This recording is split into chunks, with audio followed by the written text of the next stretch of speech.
Assalamualaikum warahmatullahi wabarakatuh. Kembali lagi bersama sahabat Nakes meraih impian. Ada yang pernah mampir di akunnya sahabat Nakes? Kalau belum, mampir dulu ya, jangan sampai ketinggalan video-video sahabat Nakes ya. Kali ini sahabat Nakes akan membahas mengenai soal-soal kebidanan. Dari yang mau siap-siap buat UKOM, siap-siap buat SKB ataupun P3K. Yuk kita pantengin video yang kali ini, jangan sampai ketinggalan. Bawa buku catatanmu ya. Kita masuk ke soal yang pertama. Di sini adalah part kehamilan. Kita fokus di part kehamilan ya. Teman-teman perhatikan, dari soal ini ada data fokus yang kita dapat, yaitu ibu dengan G1P0A0, usia 28 tahun datang ke PMB untuk kunjungan antenatal pertamanya ya. Ini usia kehamilannya adalah 10 minggu ya. Usia kehamilan 10 minggu berdasarkan HPHT, kita temukan lagi ada apa saja. Tekanan darahnya dalam batas normal 100/70. Lila, nah ini yang perlu diperhatikan, lilanya di sini kita temukan di 23 cm ya. Setelah itu BB-nya 43 kg dan tinggi badannya di 147 cm ya. Nah setelah itu, setelah kita dapatkan ini, lilanya adalah kurang dari 23,5 yang kita dapatkan. Setelah itu tinggi badannya kurang dari 150 cm ya. Ini memang agak ada risiko ya, sangat beresiko juga untuk terjadinya distosia bahu karena tinggi badannya ya. Namun belum ada komplikasi atau keluhan berat di sini yang kita perhatikan ya, sehingga tata laksana dapat kita lakukan masih bisa di fasilitas pelayanan dasar ya. Oke, kita lanjut lagi. Kalau yang soal nomor A ya, yang jawaban A, merujuk ibu untuk pemeriksaan USG di kawal kehamilan awal. Ini merupakan penting sih teman-teman ya. USG itu dianjurkan, tetapi bukan prioritas. Ini bukan prioritas untuk dilakukan di PMB ya. Nah, setelah itu memberikan multivitamin lengkap dengan kalsium. Kalsium memang penting ya, kalsium memang penting. Tetapi suplementasi Fe, ingat di awal kehamilan itu suplementasi berdasarkan panduan itu harapannya adalah nih.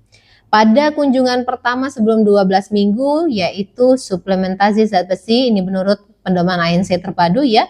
Asam folat, edukasi pola makan seimbang, pemeriksaan lila dan tinggi badan, serta bila tidak ada komplikasi maka tata laksana mandiri di PMB bisa dilakukan. Nah, kalau di sini lebih di situ ya, yang C masih bisa, tetapi ini tidak sesuai dengan data prioritasnya karena di trimester pertama kita harapannya adalah lebih ke suplementasi Fe. Nah, yang C ini betul sekali nih, memberikan edukasi gizi dan suplementasi Fe ini.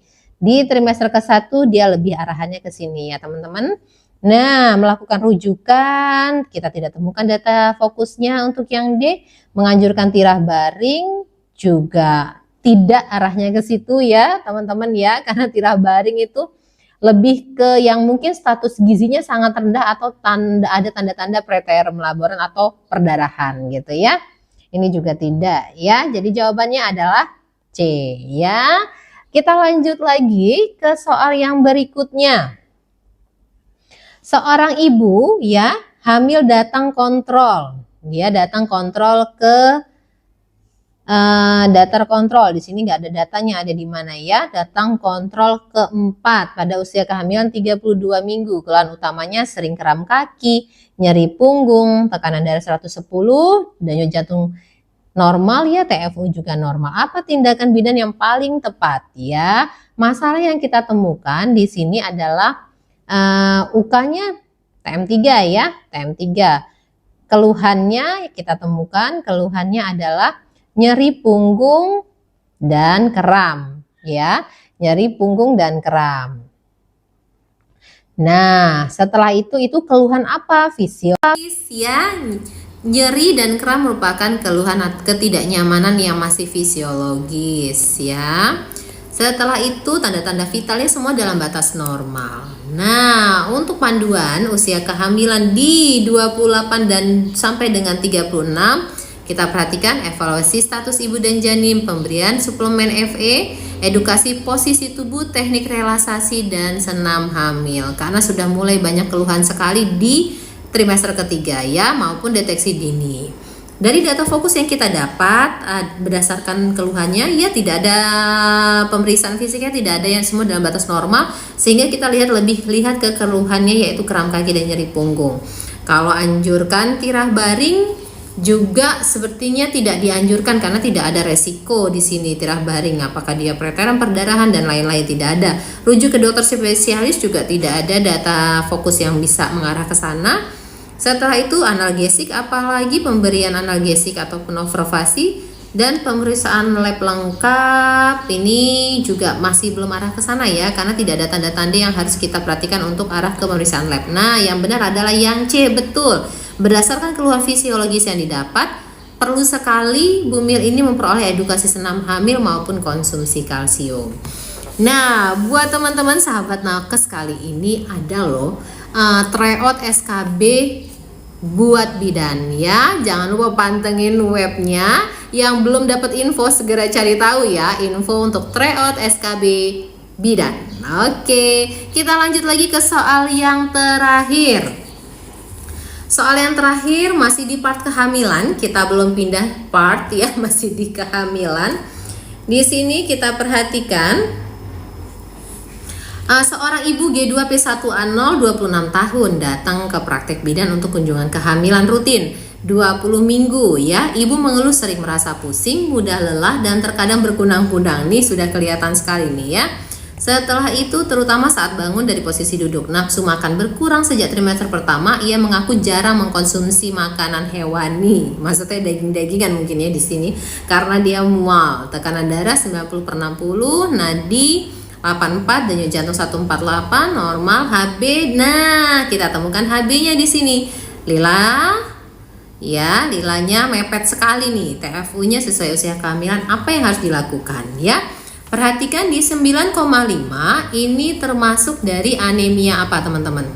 Ya, anemia ringan ya. Kalau anemia ringan di 9 sampai dengan 10,9 gram. Apa untuk di tata laksana di anemia ringan?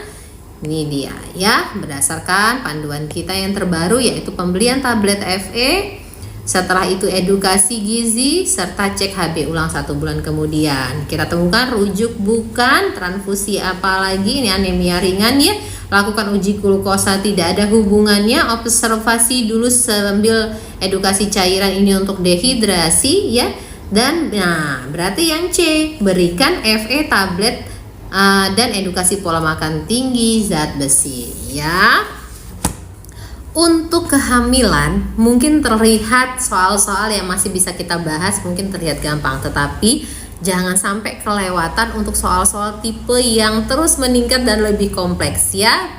Sahabat nakes akan terus mengupgrade soal-soal terbarunya, jadi jangan sampai ketinggalan teman-teman ya untuk video-video berikutnya. Dan jangan lupa yang belum mampir di akunnya Sahabat Nakes, mampir dulu, dan jangan lupa follow dan like subscribe-nya ya. Terima kasih, semoga bermanfaat. Wassalamualaikum warahmatullahi wabarakatuh.